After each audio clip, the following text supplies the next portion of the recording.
The first lie ever told was not told with words. There were no words yet. There was a fire, and there was a face lit by it, and there was a piece of meat that one person had hidden and another person was looking for. And in that moment, something happened that had never happened on this planet before. One mind looked at another mind and understood that it could be filled with something false. That is the invention, not the meat, not the hiding. The understanding that inside that other skull there is a picture of the world, and that the picture can be edited from the outside. Everything you are about to hear grows out of that single second. In the next 20 minutes, we are going to hunt for the first lie. And I want to warn you now, because it changes how you'll listen. The answer will not be the one you expect. The first lie was almost certainly not told by a human. But the first true lie almost certainly was. And the difference between those two sentences is the entire story. Along the way, we're going to find something I did not expect when I started reading for this.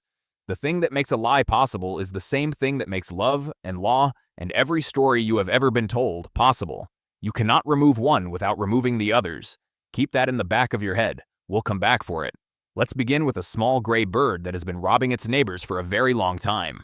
The fork-tailed drongo lives in the Kalahari. It is unremarkable to look at. It sits on a branch and it watches meerkats dig. Meerkats dig well. Drongos do not. So the drongo waits until a meerkat pulls something good out of the sand, and then it does something remarkable. It screams. Specifically, it makes the alarm call that means a hawk is coming. Every meerkat on that patch of ground drops what it is holding and runs for cover, and the drongo drops out of the sky and takes the food. There is no hawk. There was never a hawk. Researchers who study these birds found something that makes it worse. When the meerkats stop believing the drongo's own alarm call, the drongo switches. It imitates the alarm calls of other species. It imitates the meerkat's own alarm call. It changes its lie when the lie stops working. Think about what that requires. It is not enough to have one trick. You must notice that the trick has stopped paying. You must have a second trick. And you must know which audience has heard which. A bird, on a branch in the Kalahari, running a small portfolio of falsehoods and rotating them by customer. If you wanted to build a case that lying is a human invention, this bird is a problem.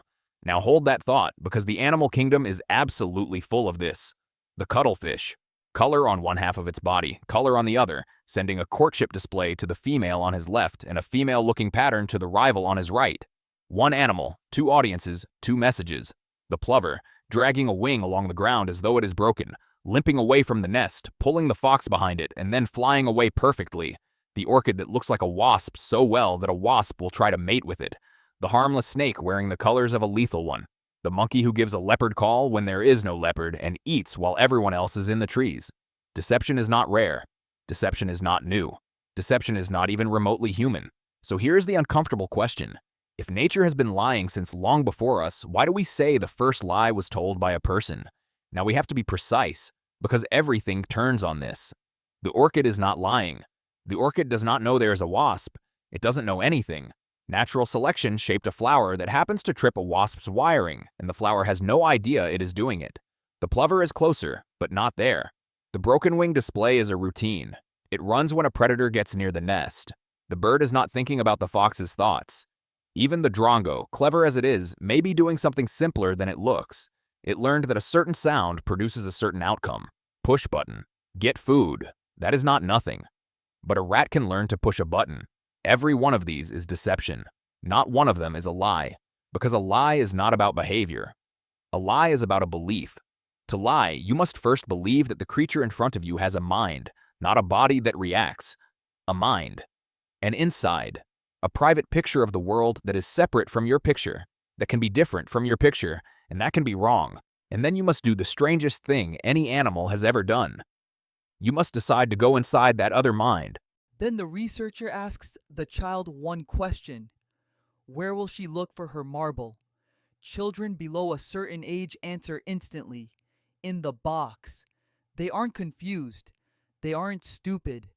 They know exactly where the marble is, and to them, the marble simply is in the box for everybody.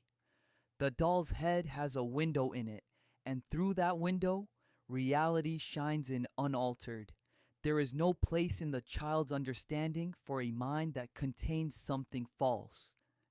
It is very hard, as an adult, to feel your way back into that. You have spent your whole life assuming that everyone around you is walking about with a slightly different, slightly wrong version of the world in their head. Try to imagine losing that assumption.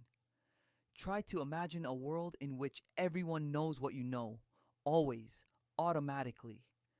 It would be a world without secrets, without surprise, without embarrassment, and without a single lie in it.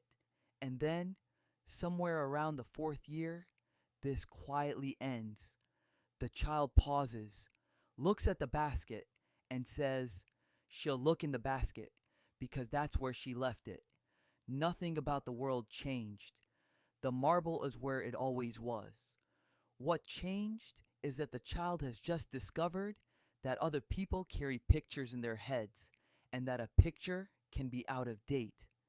It can be incomplete. It can be false. Now watch what that same child does within months of this discovery. They lie, constantly, badly, gloriously, chocolate on the face, and no, I didn't eat it. The vase in pieces on the floor, and it fell on its own.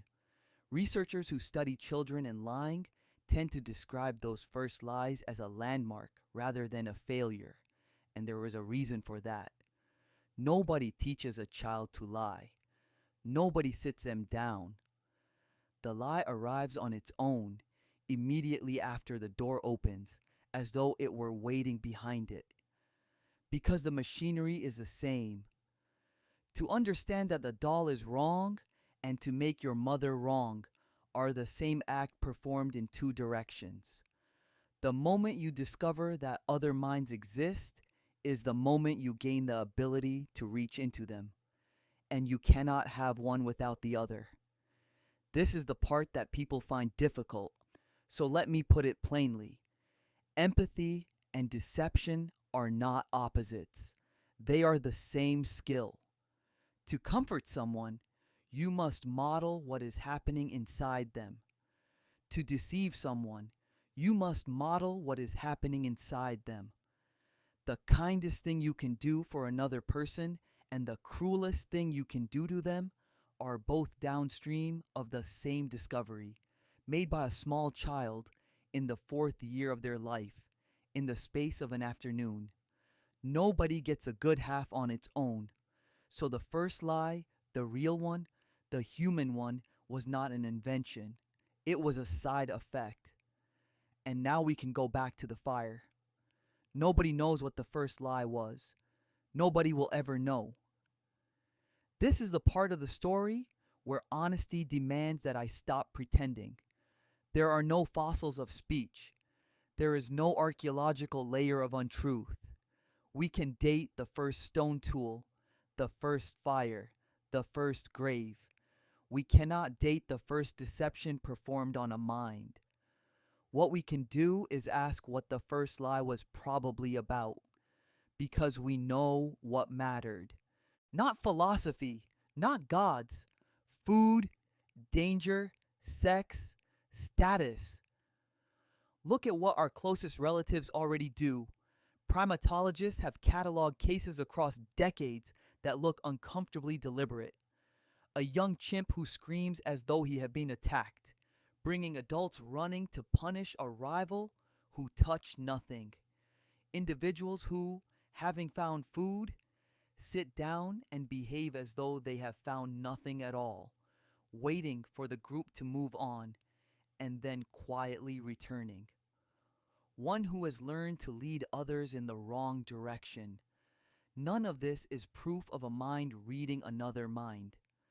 Researchers argue about these cases seriously and endlessly, and the honest answer is that we cannot yet see inside a chimpanzee, but it tells you the shape of the thing. It tells you that the pressure was there long before the ability was, and that is worth sitting with. Long before any creature on this planet could tell a lie, there was already an enormous reward waiting for the first one who managed it. The prize existed before the winner did. Evolution left it on the table for millions of years.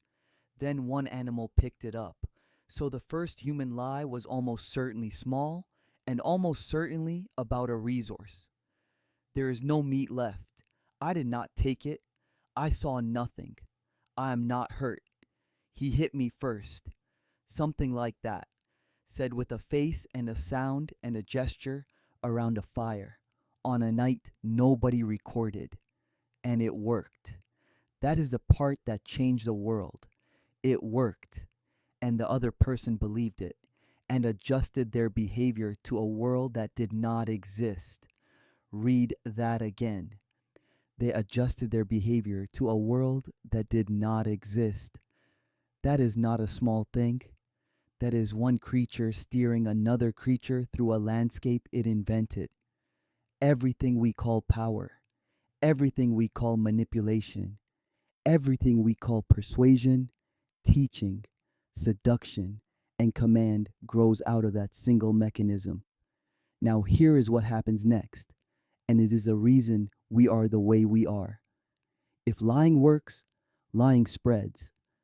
And the moment lying spreads, an enormous new prize appears in the world. Whoever can detect a lie now eats better, mates better, survives better than everyone else.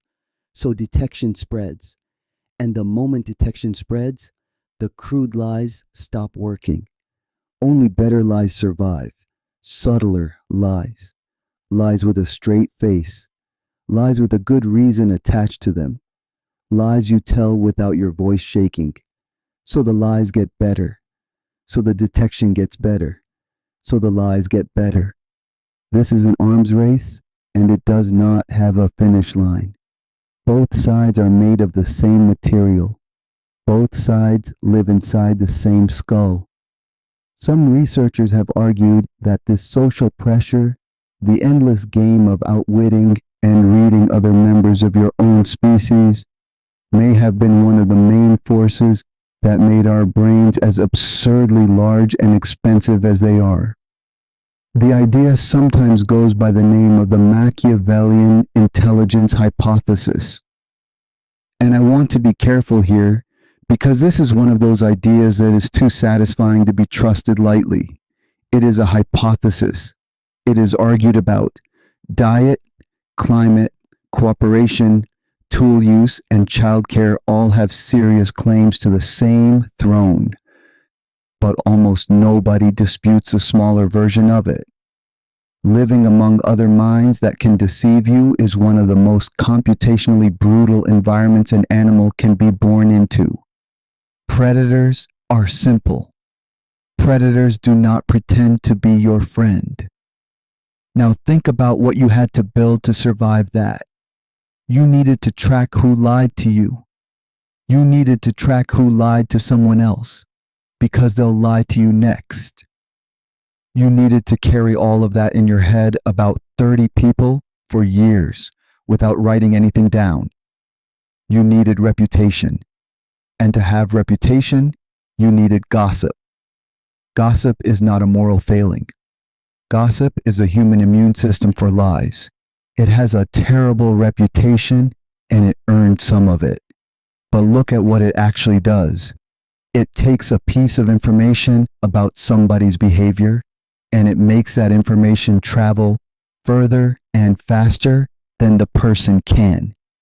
It means you can be warned about a liar you have never met. A creature that gossips is a creature that punishes deception at a distance. And a liar in a group of gossipers is playing against everyone at once, forever, with no way to reset the board. And you needed the feeling, the hot, physical, disproportionate rage of being deceived, not the calm irritation of losing something, the specific fury of having been made to believe. That fury is expensive. It makes people do things that cost them, which is exactly the point. A creature that visibly cannot let a betrayal go is a creature it is dangerous to betray. A lie needs distance. It needs to be about something absent. The meat I did not take yesterday. The danger over that hill. The person you did not see. Language that can only name what is present cannot carry a lie. Language that can talk about yesterday, about elsewhere, about people not in the room, about things that never happened at all, is the only kind of language a lie can live in, which means the ability to lie and the ability to tell a story are not cousins. They are the same organ, pointed in different directions. To lie, you must build a world that does not exist and hold it steady in your mind. To tell a story, you must build a world that does not exist and hold it steady in your mind. To imagine tomorrow, you must build a world that does not exist and hold it steady in your mind. It is one machine. There is a word for the ability to talk about things that are not here and not now. Linguists call it displacement, and it is one of the few features of human language that has no real equivalent anywhere else. A bee can tell another bee where the flowers are. It cannot tell another bee about the flowers that were there last summer, or the flowers it hopes will grow next year, or the flowers that never existed at all. We can, and the moment we could lie.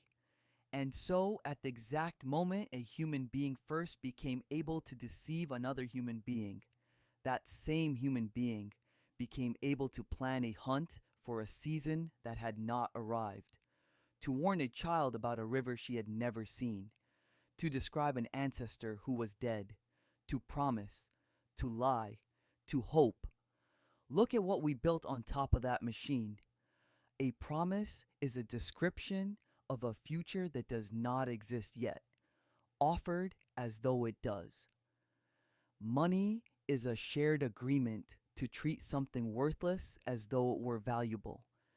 A nation is a story about a group of strangers, most of whom you will never meet. A law is an account of how the world should be, spoken as though it already is. Every one of them requires a mind that can hold something untrue deliberately and act on it. We did not build civilization despite our ability to say things that are not so. We built it out of that ability. Sit with the inventory for a moment. A wedding vow, a national anthem, a mortgage, a myth, a constitution, a brand, a currency, a border drawn across land that does not know it is divided. Not one of these things is true in the way a stone is true. Every one of them is a shared, deliberate, agreed upon fiction that millions of people have decided to act on as though it were solid. And each one holds only for as long as everybody keeps holding it. Take the human ability to install a world that isn't there, and you don't get an honest species. You get no species at all. You get a clever primate with good hands and nothing to build with. And then, inevitably, the machine turned around. Because if you can put a false picture into another mind, there is nothing preventing you from putting one into your own. The most sophisticated liar you will ever meet is not across the table from you. It is the voice that explains, very reasonably, why you were right to do the thing you did, why the failure was not your failure, why you are going to start tomorrow. Some researchers have argued that self-deception exists because the best way to lie convincingly is to believe it yourself. A liar who knows he is lying has to manage his face, his voice, his hands. A liar who believes his own story doesn't have to manage anything. It is a disturbing thought, and it is contested, and I'm not going to sell it to you as fact, but sit with the possibility that the reason you cannot see yourself clearly is not a flaw in the mirror. It's a feature installed to make you more persuasive to someone else. The first lie was told to another person. Every lie since has had two audiences. But I don't want to leave you with a story where the lie is a hero. It isn't. Everything I've described also describes the worst things people have ever done to each other. A lie is how a con artist takes an old woman's savings. It is how an abuser convinces someone that their memory is broken. It is how a state persuades neighbors that their neighbors are vermin. Every atrocity in human history was preceded by a story that was not true, told well to people who wanted to believe it. The same machine that lets you plan a harvest lets you plan a massacre and call it something else. And the better a liar gets, the harder it becomes to see the lie from inside it. The people who believed the worst stories of the last century did not think of themselves as gullible. They thought of themselves as informed. That is not a comforting fact, and I am not going to soften it. The machinery does not know what it is being used for. It never has. And there's a private cost too, smaller and quieter. Every lie you tell puts a small piece of the world into someone's head that isn't there. Enough of them, and you are no longer standing in the same reality as the people you love. You are managing them, and they are alone with a version of you that you built. The truth is not the natural state of a human being. It's a decision made repeatedly against a machine that finds lying extremely easy. That is why honesty is a virtue and not a default. Nobody praises you for having a spine. They praise you for keeping a promise. So, let's go back. A fire, a face lit by it, a piece of meat that one person hid and another is looking for. Somebody says something. We will never know what. It doesn't survive. Sound doesn't fossilize. But the other person believes it. And they turn and they walk away, carrying inside their skull a small false world that was put there by another human being on purpose for a reason. Everything came out of that. The story told to a child, the promise kept, the God described, the plan made for a winter that had not come, the alibi, the apology, the novel, the betrayal. We are the animal that can make another animal believe a thing that is not so. And we are the only animal that can decide not to. That decision is not natural. It is not automatic. Nothing in your biology is pushing you toward it. It's a thing you do deliberately in a body that finds the alternative easier. Which is why when someone tells you the truth at cost to themselves, you should understand exactly what you are being given. Not information. Something rarer. Somebody chose for a moment not to use the oldest tool we have. Next time, we'll talk about why your brain invents dreams and why it was doing it long before you had anything to see. You're breathing. And this time, you're telling the truth.